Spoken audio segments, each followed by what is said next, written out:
What's up? My name is Devin, also go by Infinite or Powered by Infinite, and today I'm gonna show y'all how to make dark, aggressive beats for Mozzy. So I'm gonna play the beat for y'all first, and then I'm gonna break down exactly how I made it. Hey, go ahead, Infinite.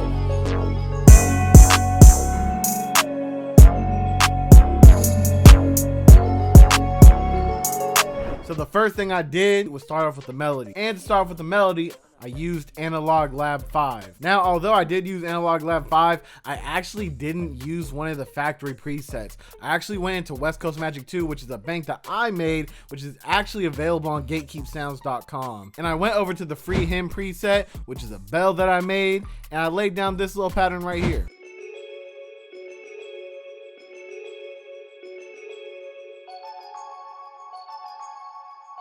Now, I really liked how that sounded, but it was really ambient. And for this beat in particular, I wanted something that had a little bit more body for the main melody. So I ended up going into West Coast Magic 2 again, and I got the stargazing preset, and I layered the exact same MIDI on top of it.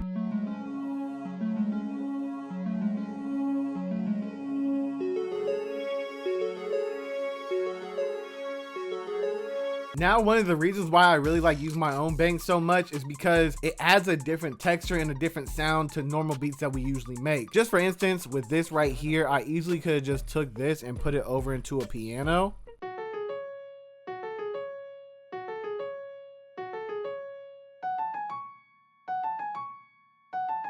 But as you can see, it's kind of generic and boring, which is why I try to opt in for some of the sounds that I made because nobody else has them. I made them. Now with this beat, I specifically had Mozzy in mind, so I wanted to use the typical, you hear this sound, you think of Mozzy lead. If y'all don't know what I'm talking about, or if y'all just don't know what preset it is, it's actually the Thurman lead, number 23 in Expand 2. So I got that lead, turned down the volume a little bit, and I put down this pattern.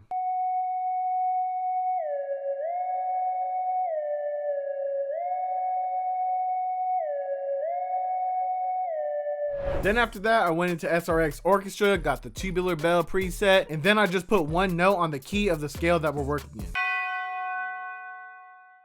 Now, this next technique is something that is very typical in West Coast beats and Detroit production. It's actually just taking a piano and playing really, really low notes, just like how you would with a bass. So I got the Grandeur piano, and I laid down this pattern right here.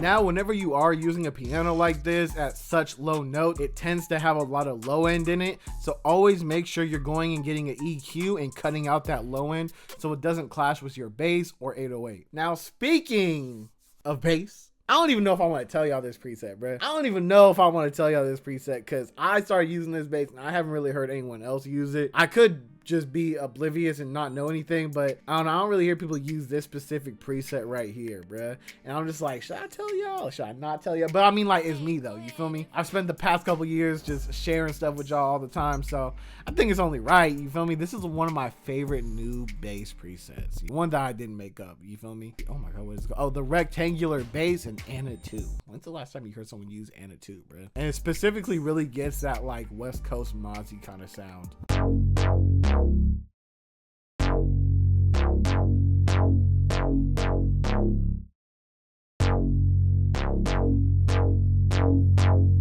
So now let's start talking about the drums. So the first thing I did was lay down the clap. You can find these anywhere.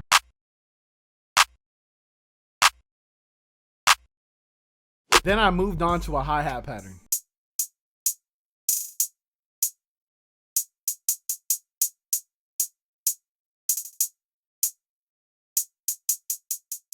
Now, the real interesting thing for these hi-hats is I actually messed around with the half step setting and also the 1/3 step setting. So as you can see, for some rolls, I did the 1/2 setting right here. And then other rolls, I did this 1/3 setting right here. And personally, I think it gave it a really cool bounce. So next, I got these open hats. And they only play on the first 3 hits because I wanted it to accent the kick and the bass that's playing at the same time. I don't know, personally, it just gives off a real West Coast feel, and I feel like it makes the drums hit a little bit harder, you know what I mean? I put down this reverb clap right here. Then I also laid down these 2 stomps right here. And then to round off all the sound effects, I threw in this tambourine roll. I throw it in a whole bunch of my beats all the time. Then after that, I copied the MIDI from the bass. I threw it over into a kick, put everything together, and this is the beat that you got.